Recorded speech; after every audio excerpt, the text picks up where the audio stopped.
Bueno, muy bien, aquí estamos con el querido José Carlos Rodríguez. Le decía yo que íbamos a tratar con él un poco el tema que tiene que ver con cómo arranca este nuevo gobierno y qué nos deja José Carlos Rodríguez Alcalá, sociólogo.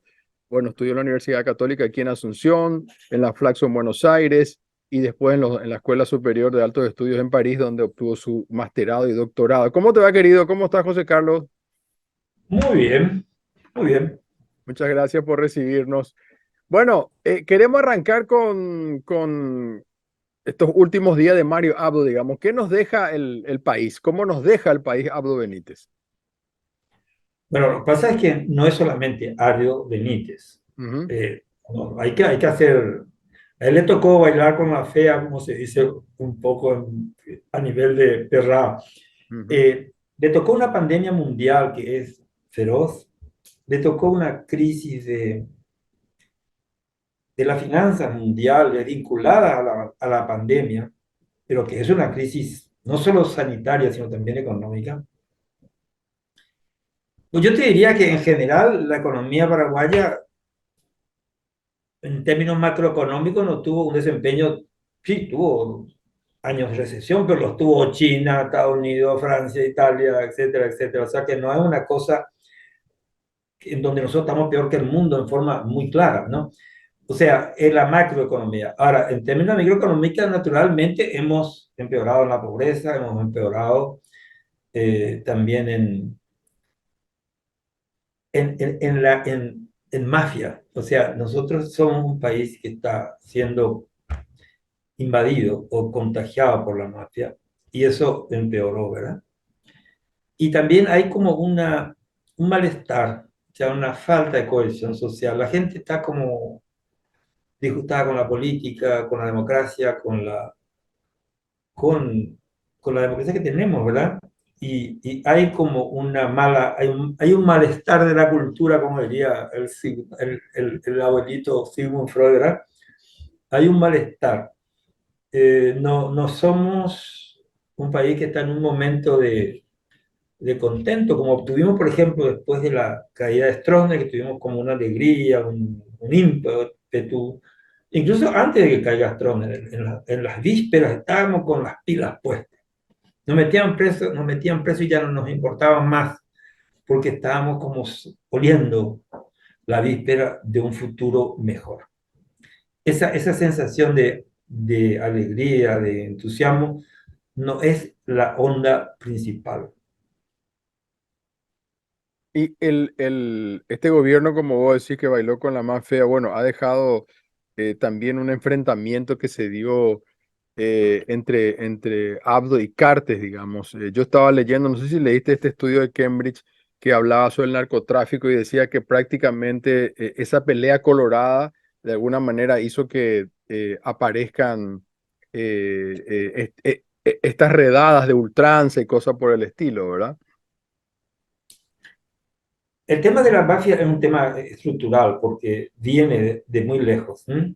En un país como Paraguay y también países con un estado débil, tiene mucha fuerza la mafia, pero también países con estado más fuerte, como el caso de México y de Brasil. O sea, estamos en una situación complicada y además estamos teniendo algo que no habíamos tenido. Nosotros no habíamos tenido esa crisis de partidos políticos que tiene otros países. O sea, Brasil no tiene partido político, en Uruguay se desaparecieron los dos grandes partidos, ya no hay más Colorado y Blanco. Chile desaparecieron también los partidos políticos, Colombia está fraccionada, bueno, en Venezuela desaparecieron los partidos políticos prácticamente. O sea, tenemos una crisis de partidos políticos, de representación política institucional, que en Paraguay no teníamos, no la teníamos. Pero ahora sí tenemos una crisis fuerte, tenemos un partido colorado dividido, todavía no abiertamente, o sea, todavía eso está contenido en casa. Pero la crisis del Partido Liberal parece que ya es una crisis abierta, pública, vaya a los tribunales y vamos a tener dos autoridades. O sea, tenemos eso. El sector, digamos, de izquierda, de Frente Guazú y toda esa, toda esa fracción contestataria del poder, de la política, está también muy fraccionada, prácticamente dejó de tener esa posición de tercera fuerza que llegó a ser durante unos años. Entonces tenemos un problema de institucionalidad y con crisis también en las estructuras del Poder Judicial. El Poder Judicial tiene preso el 70% de personas que son inocentes, o sea, son procesados, no condenados, pero mucha gente sale porque se terminó el tiempo máximo posible y nunca es juzgada. Y además las cárceles están también faccionadas por las mafias, ¿no? El Clan Rotela, el PPC. Ahora acaban de matar tres personas. Creo que esta mañana me enteré que mataban a tres personas más. Estos organismos, digamos, como el primer Comando Capital, Comando Vermelho, Plan Rotella, o sea, que funcionan dentro y fuera, pero que hacen muy difícil de gobernar las prisiones. Y además con esta fatalidad de que el 70% de la gente es jurídicamente inocente, solamente el 30% está sentenciada, ¿no? Entonces crea una mala, una cohesión social mala, la gente se considera injustamente detenida, ¿verdad? Está por orden superior, una especie de orden superior del juez ahora, pero sin sentencia. En fin, o sea, tenemos una serie de anomias, digamos, en nuestra sociedad y en otras cosas no hemos perdido todavía la cabeza, o sea, tenemos todavía una democracia de mala calidad, pero pues yo creo que todavía no tenemos una democracia, o sea, no se torturan a los opositores, ni se cierran las radios, como en la época de la dictadura. O sea, estamos en una dictadura de mala calidad, pero en una democracia de mala calidad, pero no estamos en dictadura. Tenemos esa ventaja que podemos hablar, vos podés hablar, yo puedo hablar libremente. Estamos en otra época, es otro tiempo. Y ese, digamos, esa disputa colorada le dejó a AMLO de alguna manera poder gobernar o Cartes, digamos, de alguna manera era el que sostenía ciertas posiciones que le obligaban a AMLO Benítez, digamos, a actuar de una manera u otra. Es decir, tuvo, Otra época, tuvo libertad, AMLO fue, él era el presidente, tenía un contrapeso muy grande, digamos. él era el presidente todavía, porque primero que él tenía esa cuestión extronista, que es parte del Partido Colorado importante, para nosotros no es querido, pero para ellos sí. Él era colorado, para un colorado, él era un colorado. Obviamente, un tipo que se llama, con el tienen el nombre del secretario privado del presidente durante decenas de años, es colorado, ¿verdad? Acá sí nos planteamos la pregunta si se Peña es colorado, si Santi Peña es colorado o no es colorado, porque para muchos colorados, yo diría para la mayoría, él no es colorado, está afiliado, pero no es colorado, es como lo que pasa con las religiones, sos converso, pero vos sos converso, nosotros todavía, por Mm. ejemplo, judío, nosotros todavía cristiano, nosotros todavía musulmán, o sea, hay como son partidos muy, muy identitarios, entonces vos tenés que o nacer o haberte criado dentro del partido para pertenecer a la familia. Son familias, ¿verdad? Y ahí sí hay un tema nuevo que quizá con Guasmosi se dijo algo que no era, él era Batará, etcétera, etcétera, etcétera. Pero en este caso es más fuerte porque la afiliación se hizo cuando era ministro de Hacienda, o sea, ya estaba arriba. ¿No? Acá se hizo cuando tenía 18 años, con el caso de Guasmosi, no era hijo de Colorado. No, hijo de Colorado no era. Pero este no era luego. Y además entró como con cuota del Partido Liberal al Banco Central. Y de ahí pasó a Hacienda, ¿verdad? O sea, ahora sí vamos a tener un presidente del Partido Colorado que no es colorado en sentido identitario, ¿m? Para ellos. Y tenemos un presidente que tampoco es colorado. Y ahí es donde tenemos un desbalance tremendamente porque una democracia es una persona, un voto. Y acá parece que varios millones son un voto. O sea que en lugar de gobernar el voto es gobernado por el oro. O sea, que hay una inversión, una plutocracia, que yo creo que eso es lo que es lo más preocupante, ¿verdad? ¿Podrías definir lo que es plutocracia para los que no entienden? Sí, el poder del dinero, poder de la plata. Pluto es riqueza. Cracia es poder. Democracia es poder del pueblo. Demo es pueblo. Cracia es poder. Y esa plutocracia, digamos, claro, porque Cartes, recordemos, todos sabemos que él no podía ni siquiera ser candidato, se cambia en estatuto con el poder del dinero, ¿no? Porque se compró convencionales para que haya una mayoría, se cambia el estatuto, él puede ser candidato a presidente, gana las elecciones y a partir de ahí queda estancado, digamos, ¿no? Anclado en un cartismo que fue absorbiendo al Partido de Colorado y fue absorbiendo a líderes que son camaleones, ¿no? Como Galaverna, que va pasando de distintos lugares. Él puede ser argañista, oviedista, puede ser lo que sea, ¿no? Fue cartista, después fue abdista, ahora volvió a ser cartista, o trato a Puá, digamos. O sea, el dinero compró toda esa dirigencia colorada y hoy es el cartismo el que está dentro del Partido Colorado. Sí, sí, o al revés, el Partido Colorado está dentro del cartismo, porque aparentemente esta persona es muy rica y eso le da una ventaja comparativa muy grande, ¿verdad? Y luego fue como invirtiendo en las instituciones, en cada una de ellas, y entonces él tuvo que haber gobernado el Partido Colorado, pero hizo pagando las campañas electorales.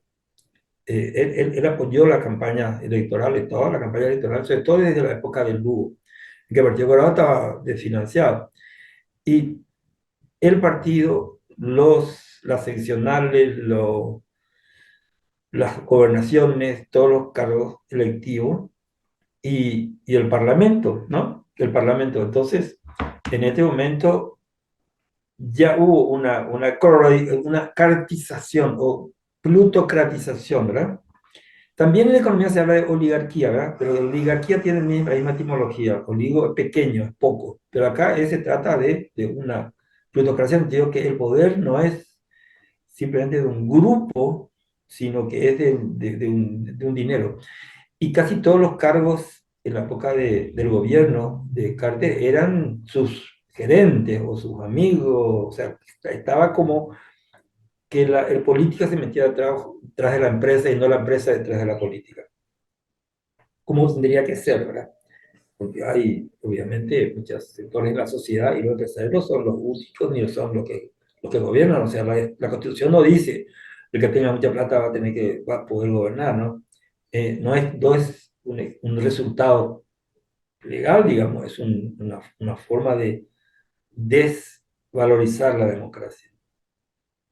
Y esa, digamos, Abdo Benítez representa ese coloradismo histórico, por decirlo de una manera, ¿no? Bueno, de hecho, creo Sí. que con eso ganó él las elecciones, también la interna a Peña, digamos, ¿no? Por más dinero que puso Cartes, como que, y en ese momento todos estos que te cité antes, Galaverna, Tratapoa, todos estaban con Abdo Benítez, digamos, ¿verdad? O sea, le hicieron el contrapeso e hicieron ver que Peña no era colorado y el coloradismo auténtico, TDT, etcétera, el que gana. Sin embargo, ahora no ocurre eso, digamos. Ahora pierde la interna Abdo, pierde la presidencia del Partido Colorado y hoy sí es el cartismo el que domina absolutamente todo, digamos. Eh, ¿cómo, ¿Cómo van a reaccionar los colorados TDT ante esta situación o ya van a ser absorbidos por los otros? Es difícil hacer anticipaciones, ¿verdad?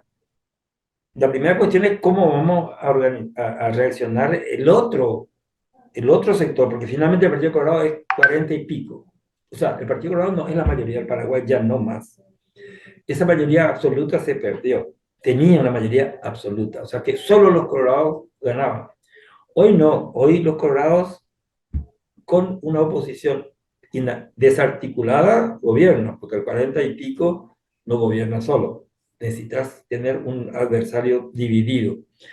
Pero en el momento que terminó la elección, casi todos los cargos ahora del Parlamento y otros van a ser oficialistas. O sea, vamos a tener de hecho, un partido único gobernante. O sea, vamos a tener un gobierno de un solo partido, lo cual es nuevo y rogamos al cielo que no sea un abuso de poder, ¿verdad? Porque no tiene contestación, no hay ese contrapeso que es lo que permitió estabilidad democrática desde la Constitución de 1776 de los norteamericanos, porque la diferencia entre la Revolución Francesa y la norteamericana es que la francesa terminó en el terror y en Napoleón, o sea, en la cancelación de la democracia. Su legado se mantuvo, pero el poder dejó de ser popular.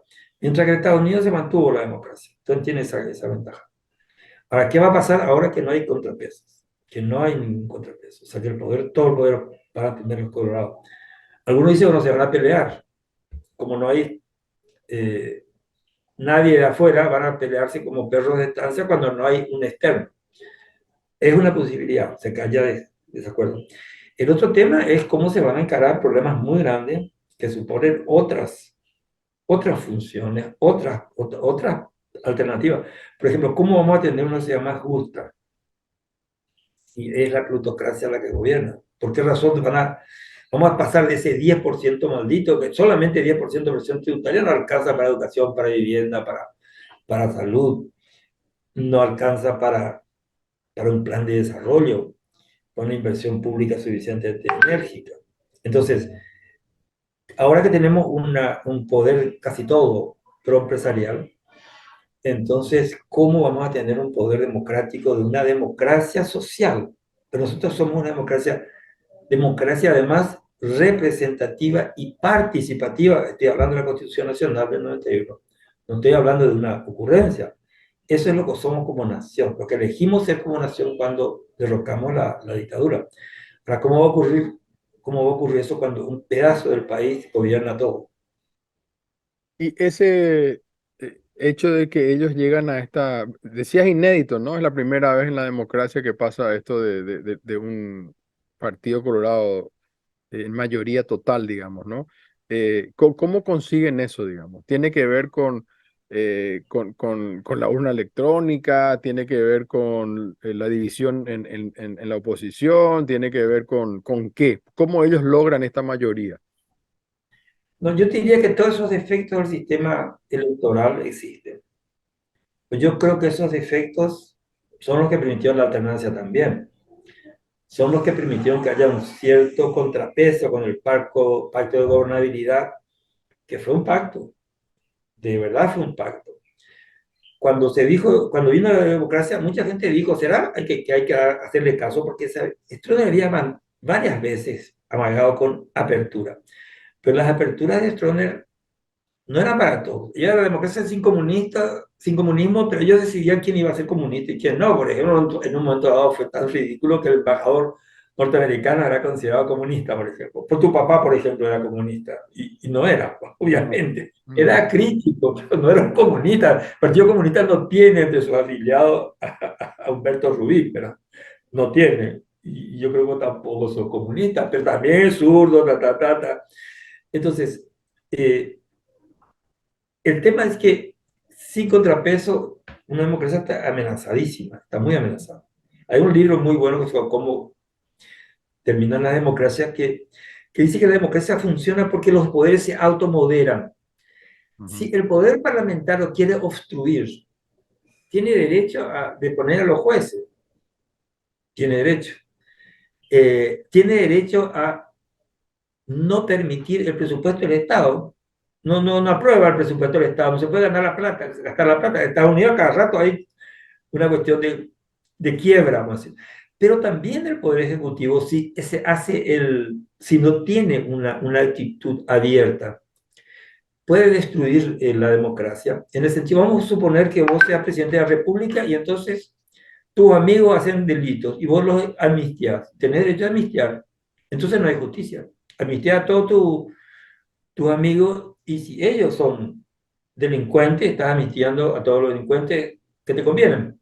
O sea, cualquier poder del Estado que no reconoce el libreto, el pacto social, el pacto que es una democracia, puede ser destructivo. Ese es el temor, el principal temor, que se abuse del poder sin Pero contrapeso. dijiste algo que es cierto, ¿no? O sea, con este mismo sistema y todo, no se ganó Lugo, el Frente Guasú llegó a tener 6 senadores, pero hablando específicamente del Parlamento, digamos, este voto preferencial unido a la urna electrónica, donde mucha gente, yo lo vi, vos lo habrás visto, los estudió, me le dijeron colorados mismos, es muy fácil el 1-1-1 porque Trata Apuá, por ejemplo, fue el más votado por eso, digamos. Entonces, te pregunto yo si influenció eso en el Parlamento No, yo específicamente. creo que influencia, pero no explica 15% de mayoría. 15% de mayoría no es fabricable.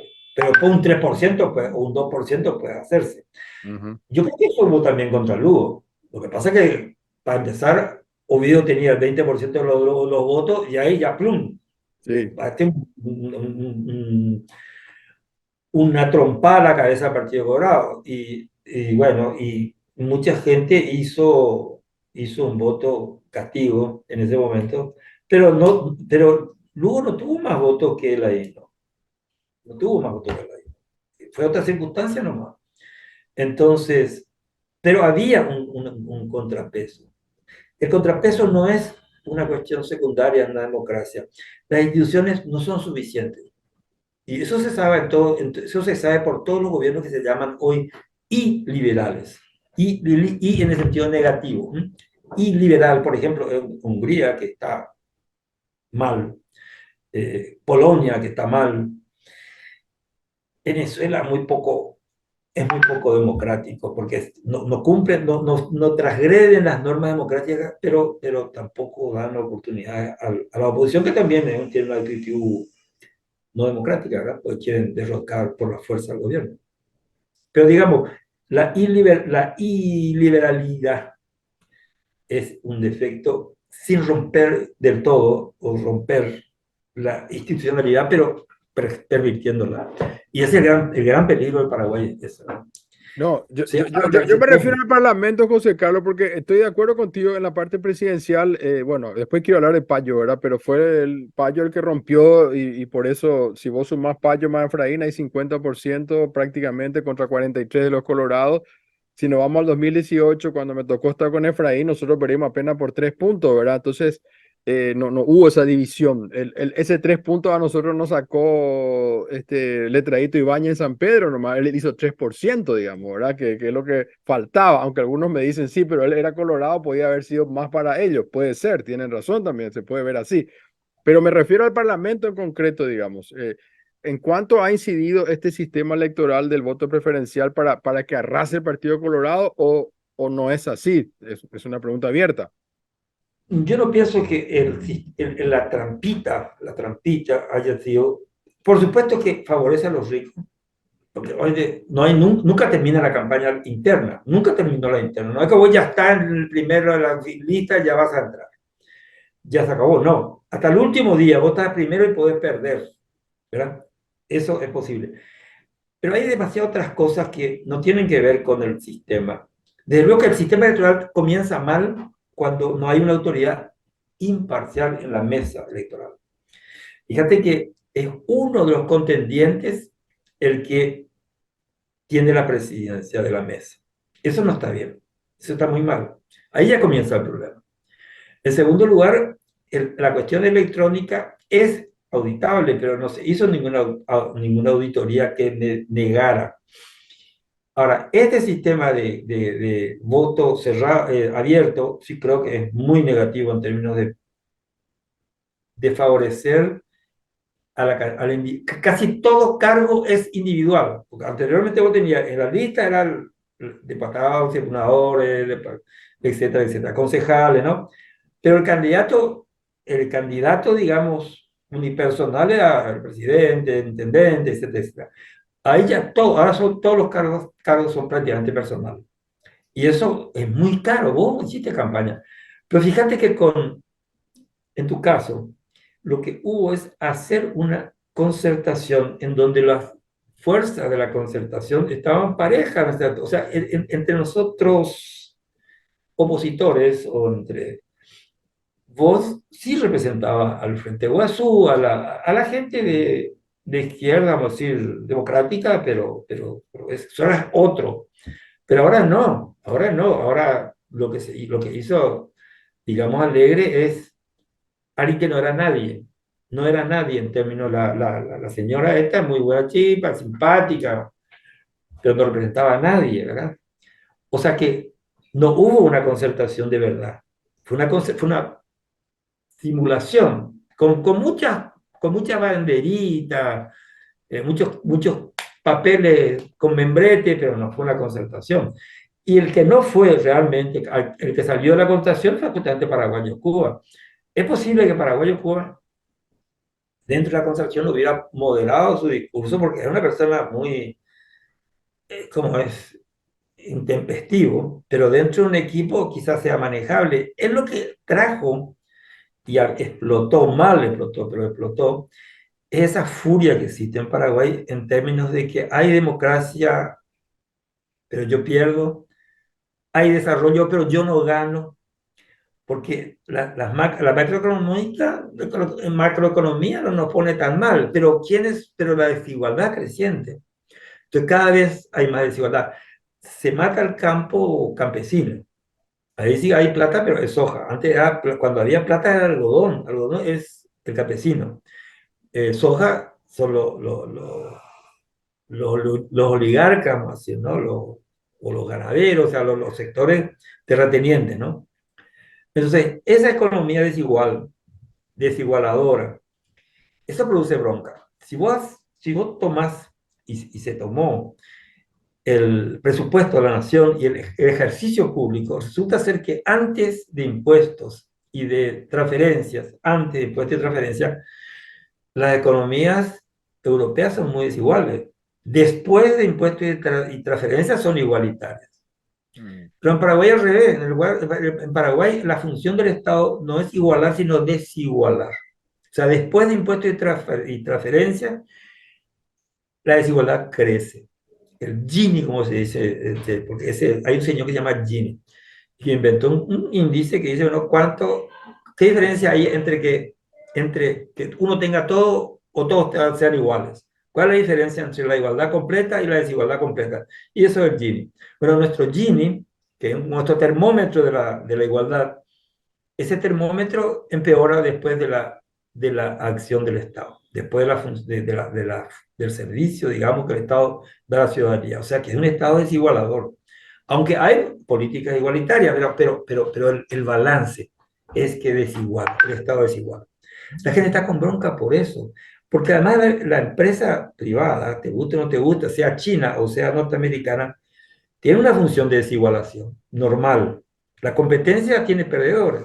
Y vos tenés que hacer que en el próximo campeonato sean otra vez todos iguales, como se hace en fútbol. No es que yo gané hoy, entonces voy a tener ventaja para el próximo campeonato. No, vos podés ser campeón, pero en la próxima competencia sos uno más igualito que todos.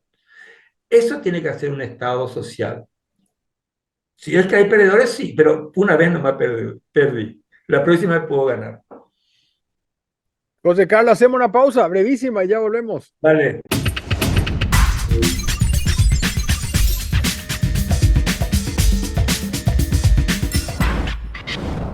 Seguimos acá en la segunda parte, aprendiendo mucho con José Carlos Rodríguez. Un gustazo hablar contigo, te agradezco nuevamente.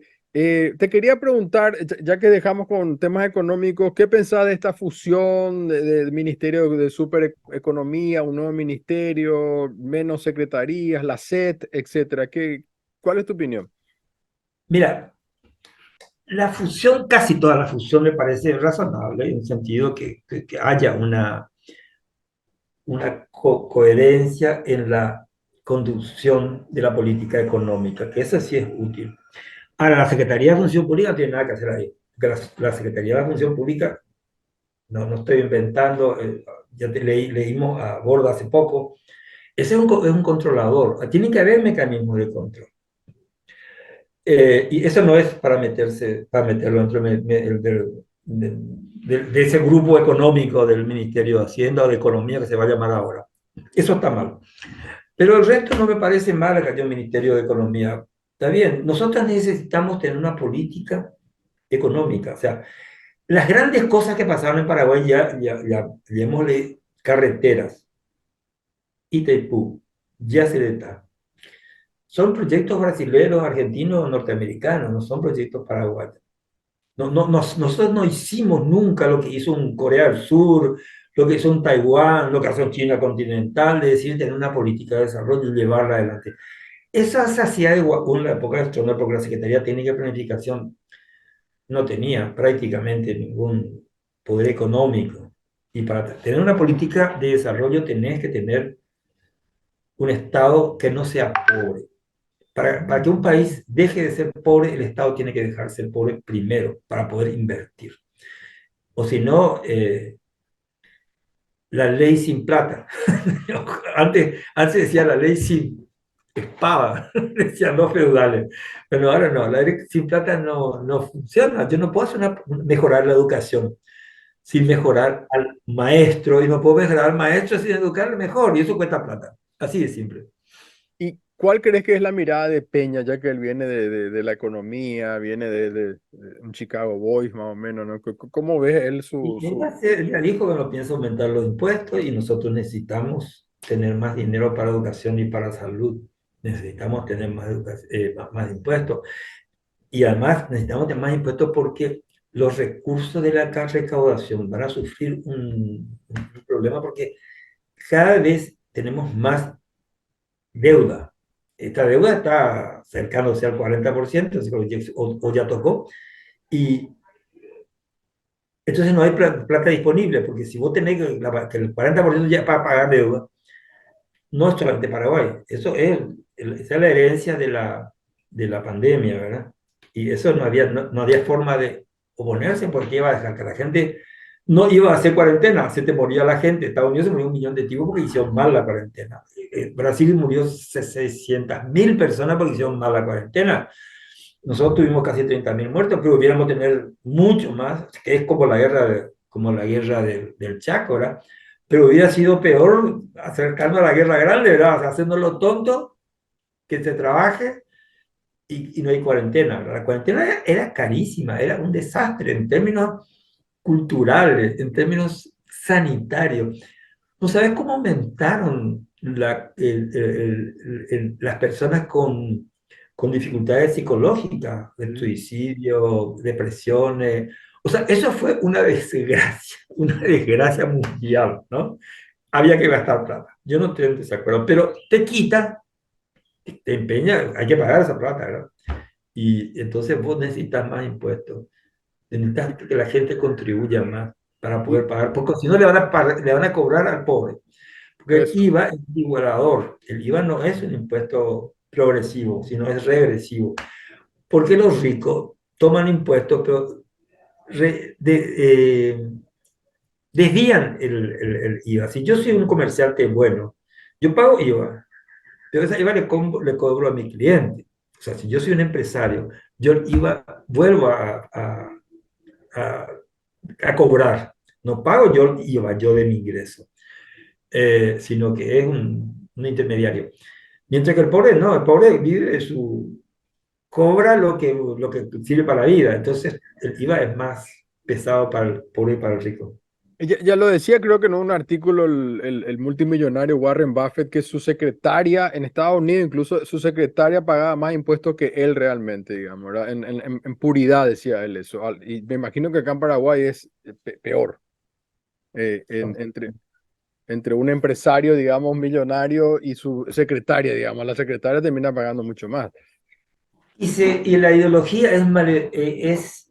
es decir que el Estado es una basura, es malo, es siempre malo, pero si vos decís que es puro salario, pero escuchame una cosa, el Ministerio de Educación va a ser sobre todo salario, porque eso es básicamente educación, está bien, los locales escolares son importantes, pero la enseñanza es la clase, y la clase se hace con maestros y maestras.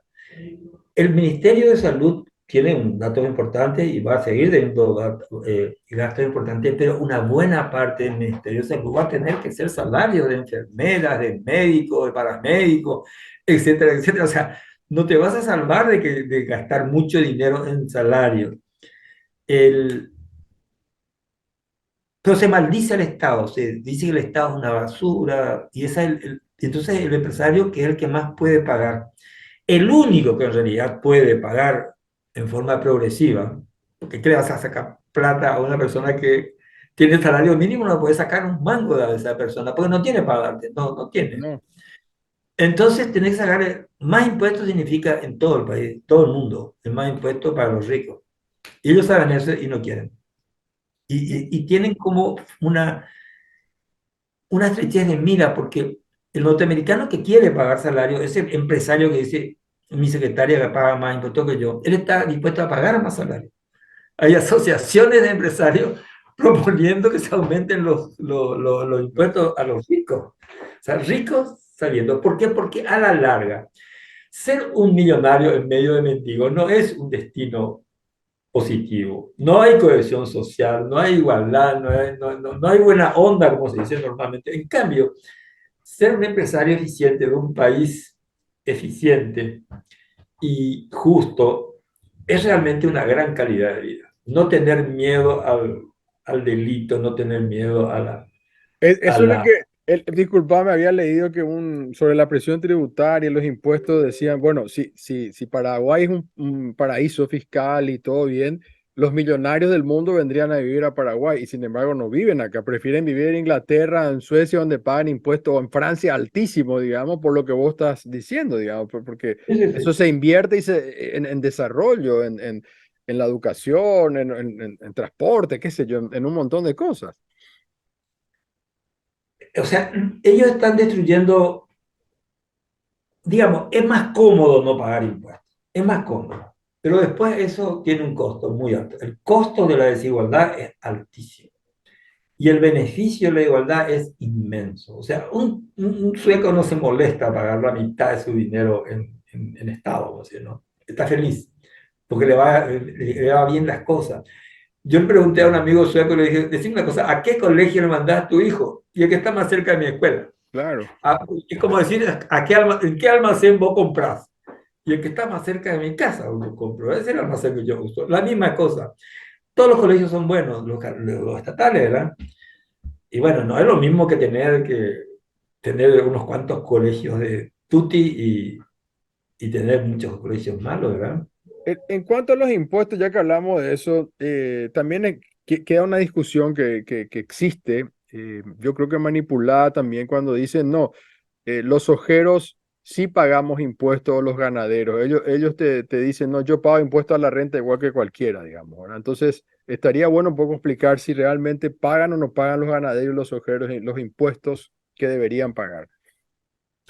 No, el tema es que un sistema tributario no es que yo pague y todos pagamos, sino que yo pago más cuando tengo más capacidad de pago y cuando yo me beneficio más por mis negocios, ¿no? Entonces, no es que todos pagamos proporcionalmente lo mismo. Para que sea justo, tiene que ser que las personas más pudientes paguen proporcionalmente más que los demás. No es que vos pagas el 10% y el otro paga el 10%. Vos y Carter el 10%, no. Tendría que ser que vos pagues posiblemente el 10%, tampoco son muy pobres, pero que el otro pague un 25%. En Estados Unidos, el impuesto a las grandes fortunas, estoy hablando de la época de Roosevelt, ¿verdad? De las grandes, estamos hablando de esas gigantescas compañías de petrolera, y tipo de cosas, llegaron a pagar 85% de sus ganancias, del impuesto a la ganancia, 85%. Y no se fundió ninguna, no se fundió ninguna, porque ellos pueden hacerlo. Vos no podrías pagar 85% de tus No, ingresos de tu radio, obviamente. No lo podés hacer, o que quieras. no. Pero grandes fortunas. ¿Por qué? Porque se sabe que los capitales más grandes rinden más. Lo que las grandes empresas tienen tasas de ganancia que son mayores que las pequeñas empresas. José Carlos, quiero volver de nuevo a la política parlamentaria. Este parlamento nuevo es en calidad, digamos, el peor desde la democracia, así viendo lo que hemos visto hasta ahora. Esas son las especulaciones previas. Vamos a tener que darle un tiempo de gracia a todos. Ujú. Vamos a ver. Pero nos da menos garantía por cosas que ya estuvimos viendo, ¿verdad? Este asunto, por ejemplo, con la cuestión de la comunidad, con la comunidad europea. Me parece horroroso, ¿no? O sea, que por prejuicios eh, que no son pedagógicos, que son simplemente prejuicios, vos tengas que pelearte con la comunidad europea, me parece una barbaridad, porque ellos son los que más generosos han sido. Los norteamericanos fueron muy generosos con nosotros. No, no tenemos dineros no condicionales de parte de los norteamericanos. Y de los europeos sí tuvimos, digamos, una actitud más generosa y más igualitaria, porque Estados Unidos puede ser que se pueda dar el lujo de tener una economía desigualitaria, porque son los más ricos del mundo, ¿verdad? Pero de todas maneras tiene un costo también para ellos. El costo para ellos es que, por ejemplo, ellos no tienen más esperanza de vida que países más pobres que ellos. O sea, hoy la esperanza de vida en Estados Unidos es la peor de todos los países desarrollados, la esperanza de vida. Y hay países subdesarrollados que ya le ganan, como Chile, que tenía un buen sistema de salud, Cuba, que tenía un buen sistema de salud, Costa Rica, le ganaban ya a Estados Unidos, siendo, digamos, Claro. pobres. Entonces, tiene un costo, pero ellos todavía pueden pagar ese costo porque son demasiado ricos. Entonces, si nosotros hacemos lo que hacen Estados Unidos, no vamos a ir muy lejos. Nosotros tenemos que tener, para poder acercarnos, o sea, disminuir la brecha entre los pobres y los ricos, nosotros estamos entre los pobres, nosotros tenemos que hacer más esfuerzo. No es que le ganás a la misma velocidad al tipo que va más rápido. Tenés que ir más rápido que el que está más adelante para poder alcanzarle, ¿verdad? Y después a lo mejor a esa velocidad ya no pueda acelerar más, ¿verdad? O si no, no disminuye la brecha, porque hay una desigualdad entre personas y hay una desigualdad entre países. Y es muy importante igualar también los países, que no hayan países muy ricos o muy pobres, digamos, o sea, que se igualen, que todos nos acerquemos a beneficiarnos de las maravillas y de las oportunidades en general que nos da la tecnología. La guerra del Chaco se hizo sin antibióticos. Pues imagínate, sin antibióticos. Tenía un problema con la pierna, te cortaban la pierna. No había antibióticos. Bueno, eso es una maravilla. La misma cosa, hay mejoras en la medicina, hay mejoras en la educación. Hoy se sabe enseñar mejor que antes, ¿verdad? Anteriormente, eh, la gente que tenía una capacidad intelectual era muy poco, era muy poco. Las mujeres antes no entraban, no estudiaban prácticamente, o sea, podemos beneficiarnos de la tecnología, de la ciencia, del arte, y hoy podemos estar mucho mejor que en el pasado. José Carlos, estos ministros designados por Peña, ¿cómo los ves? También yo sé que hay que esperar, podemos darle su tiempo, etcétera, pero ya hay cosas que son así, no sé, Riera, ¿verdad? Y ahora vi que estuvo Riera reunido con Uribe en Colombia, tenerle asesor a Uribe, no sé, con Zavala como asesor también de ad honorem, no sé, ahí de seguridad, o un Barcini, y podemos seguir citando, digamos. ¿Cómo ves estos ministerios o estos Y la ministros misma designados? cosa, no tengo demasiadas ilusiones y vamos a dejar que funcionen, vamos a dejar que funcionen, vamos a jugarlo por su acto. Claro que Río no tiene un buen prontuario, vamos a decir, porque él se portó muy mal con algunos casos que son demasiado paradigmáticos. La gente de Ipagualaña no se va a olvidar de que el tipo se rajó. Eso que pasó ahí es una responsabilidad compartida, no solamente de él, ¿verdad? Pero que por ir al supermercado se mueran casi 500 personas, es una barbaridad. Eso es una masacre, pero sin ninguna razón razonable, porque yo entiendo que hay un tsunami, un terremoto, pero ¿cómo por una ineficacia administrativa vas a matar más de 500 personas? Pero el presidente, el empresario también, llavea cuando hay fuego. Llavea, yo te llaveo a vos dentro de la cuestión, pero él tenía que haber puesto la cara y tenía que haber ligado los retos, los improperios y aguantarse, porque no puede ser que la municipalidad no haya hecho un control de una cosa así. Si eso explotó es porque podía explotar, si no, no explota. Y yo creo que esas cosas son cosas que no le dan un buen currículum, ¿verdad?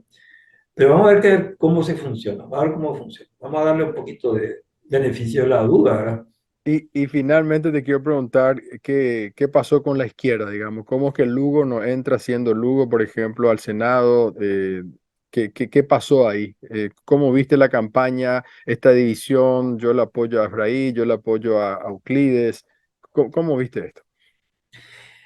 Bueno, para simplificar, no somos una alternativa, en el sentido que no tenemos un discurso consensuado y aceptable para los no izquierdistas, porque nosotros no trabajamos para la izquierda, trabajamos para la gente, ¿verdad?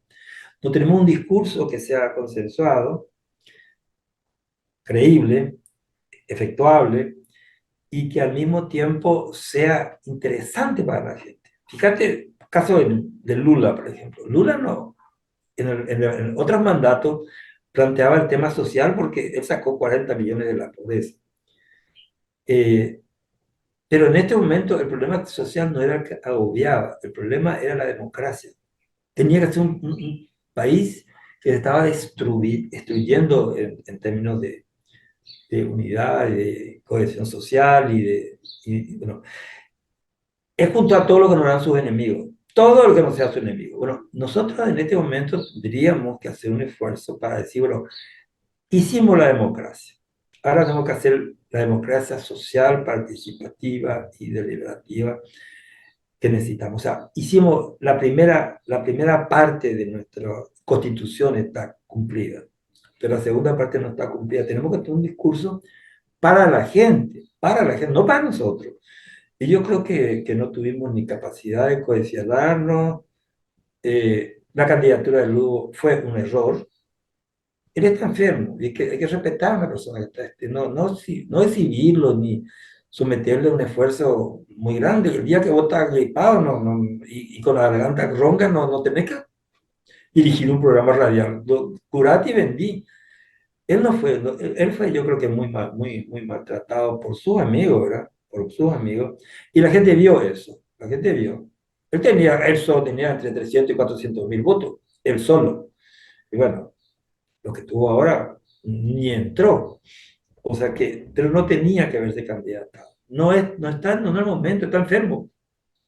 Es un problema que no depende ni vos ni yo lo siento mucho, pero no tenía que Y, y esta, haberse. y esta, y esta dualidad de decir, no nos vamos con Efraín porque no nos representa, y algunos dicen, bueno, pero Euclides tampoco representa, digamos, a la izquierda.